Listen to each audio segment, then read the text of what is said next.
Automated marketing system. We do the hard part for you. We turn leads into prospects. Making stores smart.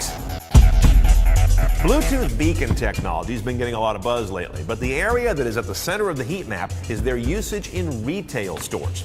The idea is fairly simple. A small device that runs on batteries would be installed on a wall, a countertop, or a ceiling of a retail store, and it could be many of them installed there. They would in turn send out very short data strings to all the Bluetooth receivers around them, typically your smartphone. And all of this happens on a new technology called Bluetooth Low Energy or Bluetooth Smart. It's different than the Bluetooth you use right now, primarily because it uses very little energy and it doesn't require all that tedious pairing and connection. Now, the short little messages that the Bluetooth beacon sends out, that your phone picks up, instruct your phone to go to the web and pull down content that's related to where you are or what you're doing. It can be very focused on the immediate area where you're standing, or it could be widened out to relate to the entire store. There's store proximity. Beacons could reach out to your phone on the sidewalk, let's say, to urge you to come into a store based on its products, special offers, or your past patronage.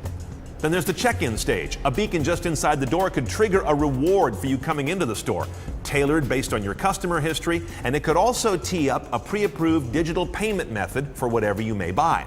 Then there's product information. As you stroll the store, the products in it would describe themselves on your phone screen simply by you approaching them. That information can be powerfully personalized because remember, the content's being served up by robust existing web servers, not that limited little beacon. And finally, checkout. No more having to look for a cashier or even an employee with a phone or tablet to check you out. You just leave the building. Remember, you already set up your payment back on beacon stage number 2, so you're already approved. Nielsen research suggests the smartphone has set the table for the beacon. 70% of smartphone shoppers use a store locator. 63% use their phone to check prices and product data in the store. 37% keep their shopping list on their smartphone. 34% pull up mobile coupons at checkout. And 23% have used mobile payment on their phone in some form or another. Now, of course, before this gets any real traction, we've got to get through a few hurdles. Apps. What app do you need installed for the beacon to work on your phone? Worst case would be an app for every store. Better case would be for every chain of stores. Ideal would be that the technology is built in at the operating system level and you need not install anything, but we're not there yet. Handsets. Your phone needs to have Bluetooth Low Energy hardware built in. Now, iPhones have had it for a while with iOS 7 and future iOS 8 support.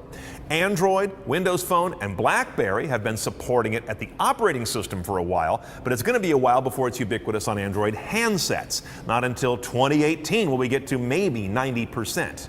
And finally, there's trust. There's a lot going on here that might spook consumers. This idea of automatically being logged in when you enter a store, having your personal preferences linked to your visit, automatic payment already being authorized, that could spook as many consumers as it delights if it's not handled well. This is a good place for merchants to be just as sensitive and respectful as they are innovative. But I know this, every shopper I've encountered would have a much better time in the store if they could identify what they want, find it within the store's geography, and pay and get out of there without any delay or friction. So beacons have a definite possibility for next big thing status.